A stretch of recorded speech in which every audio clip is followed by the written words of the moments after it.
चैत्री नवरात्रि बुधवार से शुरू हो जाएंगे। कहा जाता है कि हिंदू नववर्ष इन नवरात्रों से शुरू होता है। देश भर में इन नवरात्रों की घटित स्थापना की जाएगी, जहां 9 दिनों 9 देवियों की पूजा अर्चना की जाएगी। पंडित यज्ञदत्त शर्मा ने बताया कि नव संवत 2080 के राजा बुध और मंत्री शुक्र होंगे। वहीं बुधवार को मीन लग्न में प्रातः 6:33 से 7:40 के मध्य घटित स्थापना का शुभ मुहूर्त है। शुभ चौगड़िए के पूर्वार्ध में दिन में 11:04 से दोपहर 12:10 के मध्य भी घटित स्थापना की जा सकती है। चैत्र मास शुक्ल पक्ष प्रतिपदा 22 मार्च बुधवार अर्थात कल से बसंतीय नवरात्रि प्रारंभ होंगे। इन्हें चैत्र मास होने के कारण चैत्रीय नवरात्रि भी कहा जाता है। इस बार नवरात्रि के दिन 22 मार्च को मां दुर्गा जी का आगमन नौका पर अर्थात नाव पर होगा। जैसा कि शास्त्रों में विधान है, मां अम्बे यदि नौका पर सवार होकर के आती है और उनका आगमन नौका पर होता है तो शास्त्रों में मां के इस रूप को भक्तों की समस्त मनोकामना पूर्ण करने वाला माना गया है। कल नवरात्रों पर 3 शुभ संयोग विद्यमान रहेंगे। उत्तरा भाद्रपद नक्षत्र, शुक्ल योग व ब्रह्म योग का विशेष शुभ पर मां दुर्गा जी की घट स्थापना होगी। मां दुर्गा जी की घट स्थापना के लिए शास्त्रों में प्रातः काल का समय ही श्रेष्ठ माना गया है।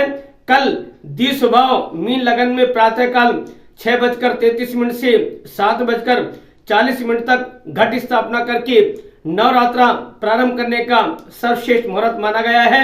इसके अलावा लाभ और अमृत के चौकड़िए में प्रातः काल 6:33 से 9:33 तक घट स्थापना की जाती है। इसके अलावा शुभ के चौकड़िए के प्रारंभ में अर्थात शुभ के चौकड़िए के प्रारंभ में दोपहर में दिन के 11:04 से 12:10 तक भी घट स्थापना करके नवरात्रि प्रारंभ किए जा सकते हैं। इस बार नवरात्रि पूरे 9 दिन के हैं। 29 मार्च को दुर्गा अष्टमी की जोत देकर के घर में सुख समृद्धि की कामना की जाएगी।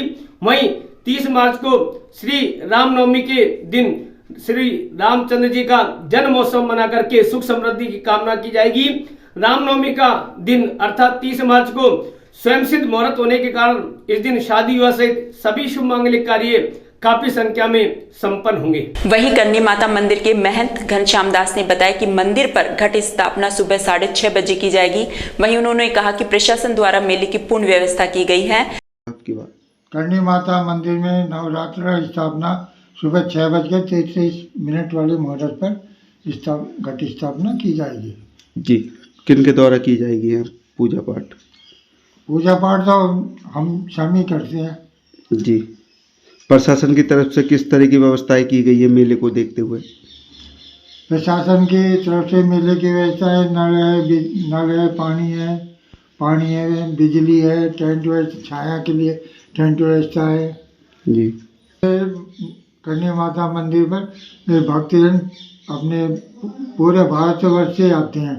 जी, जैसे हरियाणा है, पंजाब है, राजस्थान है, गुजरात है, यूपी है, बहुत दूर दूर से श्रद्धालु लोग आते हैं। वहीं इस बार करनी माता मेले के दौरान प्रताप बंद गेट से श्रद्धालु सुबह 5 बजे से सायं 7:30 बजे तक माता के दर्शन के लिए जा सकते हैं। रात्रि के समय किसी भी श्रद्धालु को प्रताप बंद गेट से कोई प्रवेश नहीं दिया जाएगा। गौरतलब है कि इस जंगल में 4 बाघों का आवागमन बना हुआ है। ऐसे में कोई घटना घटित ना हो, इसके लिए सरिस्का विभाग ने पूर्ण रूप से तैयारी कर ली है। वहीं सरिस्का वन प्रेमियों का कहना है कि इस जंगल में 4 बाघों सहित अनेक बघेरे विचरण करते हैं। ऐसे में उनका मानना है कि सुबह 7 बजे से सायं 5 बजे तक ही श्रद्धालुओं को प्रवेश दिया जाए, जिससे वन्य जीवों को रात्रि के समय विचरण करने में कोई परेशानी ना हो। उधर बफर जोन क्षेत्रीय वन अधिकारी शंकर सिंह शेखावत का कहना है कि विभाग द्वारा पूरी नजर रखी जाएगी, जंगल में कोई पॉलीथीन और अन्य प्लास्टिक युक्त सामग्री नहीं फैला सके। मिलकर ये प्रयास करेंगे कि तय योजना बने कि बार बार हमें भी इनके विरोध का सामना करना पड़े कि ये करो वो करो। परमानेंट क्यों योजना नहीं बनाती सरकार कि भाई सनराइज टू सनसेट मेला रहेगा और सनसेट से लगभग 1 घंटे पहले तक जाने देंगे। उसके बाद सबसे निवेदन करेंगे, ऊपर जाके हाथ जोड़ेंगे, सब वापस चलिए। तो मेरे ख्याल में रात से पहले मेला समाप्त हो सकता है और किसी भी व्यक्ति को दिक्कत नहीं। एक तरफ तो ये बताइए कि जब 2004 में सरिस्का में टाइगर खत्म हो गए तो सारी दुनिया में हम बदनाम हुए। सबने प्रयास किया, प्रधानमंत्री तक उस समय के जो मनमोहन सिंह थे, जयराम रमेश थे, मुख्यमंत्री थे, सबने मिलकर प्रयास किया सरिस्का में टाइगर लाए हम। 2008 के बाद सबको खुशी होती है टाइगर आते। जब टाइगर स्वेच्छा से हमारे यहाँ जंगल में आ गए, मेल आ गया, फीमेल आ गए, उसके बच्चे आ गए, अब हम ऐसा प्रयास क्यों करें कि वो यहाँ से डिस्टर्ब होकर फिर गायब हो जाए। फिर एक बात बताइए मुझे, किसी दर्शनार्थी के साथ घटना घट गई तो कौन जिम्मेदार होगा? तो टाइगर के साथ कुछ हो गया तो कौन जिम्मेदार होगा? क्या वो जो धार्मिक संस्थाएं या अन्य जो संस्थाएं इस बात की दबाव बनाती है प्रशासन पे कि देर रात तक मेला चाहिए, देर रात तक मेला चलना चाहिए, क्या वो जिम्मेदार होंगे? तो इसलिए उनके शपथ पत्र बढ़वाए जाए अगर वो जिम्मेदार हो। तो मेरा निवेदन आपके माध्यम से है कि मीडिया तो हमेशा हमारी सहयोगी रही है, तो ये ना करें, वो भी संदाय टू संदाय मिला। 9 दिन बहुत होते हैं, क्या किसी के पास समय नहीं है 9 दिन में? वो रात को ही जाए, दिन में नहीं जा सकता? 9 दिन में एक दिन भी उसके पास समय नहीं। सब ये केवल केवल केवल उन लोगों का है जो ये चाहते हैं कि जंगल में डिस्टर्बेंस हो, जंगली जानवर यहाँ से गायब हो जाए और हमारी मनमर्जी से। उन लोगों का ये प्रयास है। जिला प्रशासन हमेशा सहयोगी रहे और मुझे पूरा विश्वास है जब ये चैनल के माध्यम से बात आपकी पहुंचेगी तो वो सनसेट के बाद इस मेले को पूर्ण पहले की तरह समझ। तो पूर्व में ऐसा हुआ भी है, मेले सनसेट तक बढ़ गए, उस पर हम रिपोर्ट पेश करेंगे। टाइगर के अलावा यहाँ टाइगर को मिले है, उससे पहले जो लेपर्ड्स हैं, पैंथर हैं, वो पहले से ही काफ़ी मात्रा के अंदर यहाँ निवास कर रहे हैं। और क्योंकि उनका वो बड़ा सुरक्षित निवास था अपनी टेरिटरी की, लेकिन उसमें अचानक 4 टाइगरों का जो मूवमेंट हुआ तो उससे वो खुद उत्तम असुरक्षित भावना महसूस करते हैं। तो उससे जरा सी आहट पर भी किसी भी तरीके से वो किसी भी तरह का कोई हमला इत्यादि किसी भी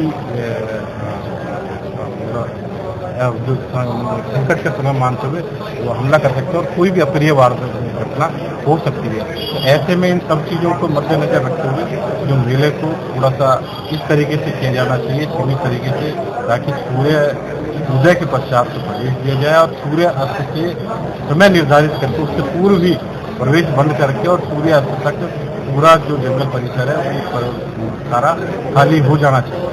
तो ये निर्णय रहे थे और इसमें लगभग जो पिछले बार के जो निर्णय थे वो वैसे ही वैसे लिए हैं और आशा करते हैं कि आपकी बात बहुत अच्छी तरीके से